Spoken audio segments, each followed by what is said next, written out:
All right, what is up, my brothers from another mother? I've had quite a few of these messages come to me about making really bad choices with women in dating and stuff from all age groups, and how do you test for that? And I'll give you some useful tests that you can use. Just finished up at the gym, got to get going for the day. Got the beard all oiled up. By the way, if you guys have asked me what do you put in the beard, it's just coconut oil. That's it. Just virgin coconut oil. Right up your hand. You're done. Back in the day when I was a kid, there was a really good movie called, I think it was called Bronx Tale. And there was a scene in it where they talked about the door lock test. And the door lock test was simply, back in the day, we didn't have the key fobs. I don't even know where it is. I think it's in my gym bag. You'd have a key and you put it in the door and you unlock it and, your girlfriend would get in or your date would get in. Well, we don't have that anymore, so you can't use that test. But basically, you'd walk up to the door, unlock the door, let her in, you walk around the back, and you just kind of look in and see if she would reach over and unlock your door. And, the concept or the scene in that movie, it was kind of like an Italian gangster movie, was, if she doesn't reach over and open the door, then he goes, she's a selfish broad, you got to dump her, right? So that doesn't exist anymore. I did use that in my younger days when I did have to unlock the door, and it actually worked. It was fairly effective. So there's a few things that you can do now to kind of test chicks, test women, to help you guys identify the good ones from the bad ones, because guys are still making really bad choices, and I make bad choices so you don't have to. So let me share these 3 tips with you today. First one, this is the coffee test, I guess we'll call it. You're out with your date and you're going back to wherever you're going. Just pause for a moment and go, you know what, I'd love to grab a coffee from Timmy's or Starbucks or wherever you live in the world. Here in Canada, Tim Hortons is probably the more popular one. Forgot my wallet at home. Can you spot me on this one? And see what she does. A good woman would be happy to do that. I mean, obviously, if you've been dating, you've probably thrown some bucks at her here and there, going out for a movie or dinner or something like that. So for her to, brush off the dust on her purse and open it up and crack open $1.50 shouldn't be that big of a deal. If she fails that test, you want to deep six her, just get rid of her. She's really just in it for herself. I have a really good friend that actually tested his ex-wife with that. She failed miserably. He still married her, and he still swears to the day if he would have, ditched her at that time, it would have been a lot easier for him. The second test is simply the no. Guys are dumb. Like, we just try to please or say yes all the time. We'll go watch the dumb romantic comedy or go to the art gallery if we're not interested in art. I'm a car guy. You guys know that's, those of you that have watched my channel for a while, that I started up Entrepreneurs in Cars because I like hanging out with entrepreneurs in cars. And, those are the sorts of events and things that I like to, place myself in. I like to be in that room, to go to the Cars and Coffees in the summertime. Go to the entrepreneurial events and things like that. So if a woman were to say to me, I would like to go to this art gallery, it'd just be like, no, I'm just not interested. I have no interest in art or whatever. And if she responds angrily or tries to shame you, tries to use shaming tactics, you can take a look at the Triggered video that I did a couple weeks ago so you can get a better idea of the shaming tactics. If you're a real man, you would go with me or some shit like that.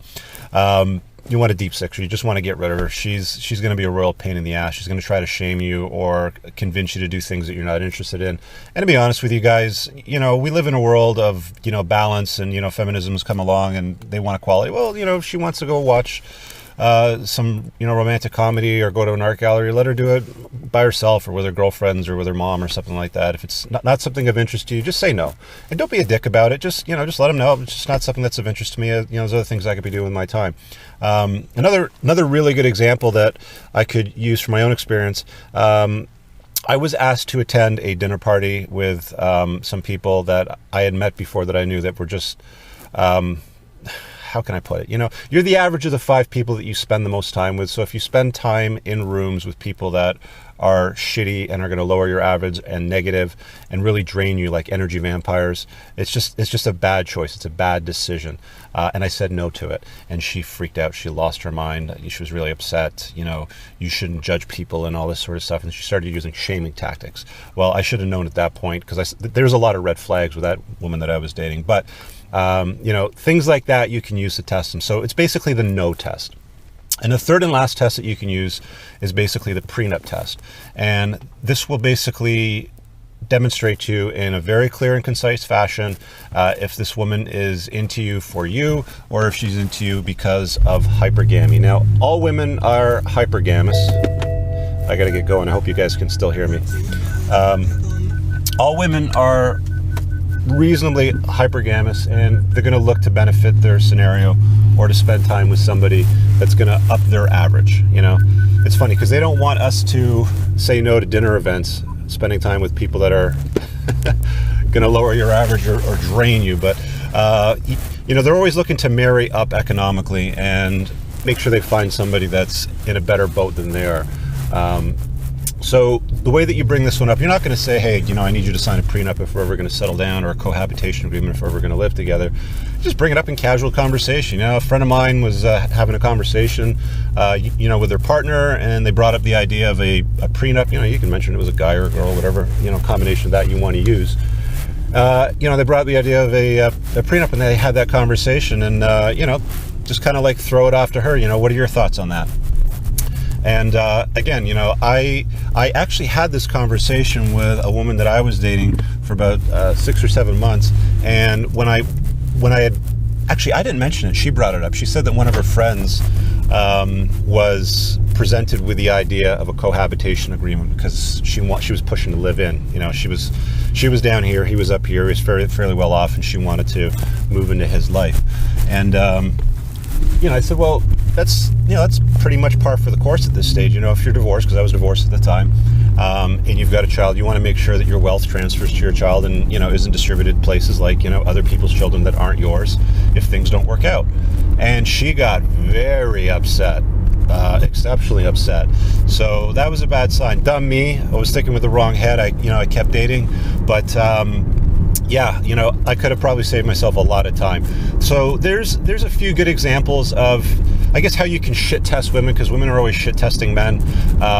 You know, it'll help you filter out the crap ones from the better ones, or the ones that are just there for your money or for your resources and aren't particularly interested in you, or they want to make you do dumb shit or try to shame you.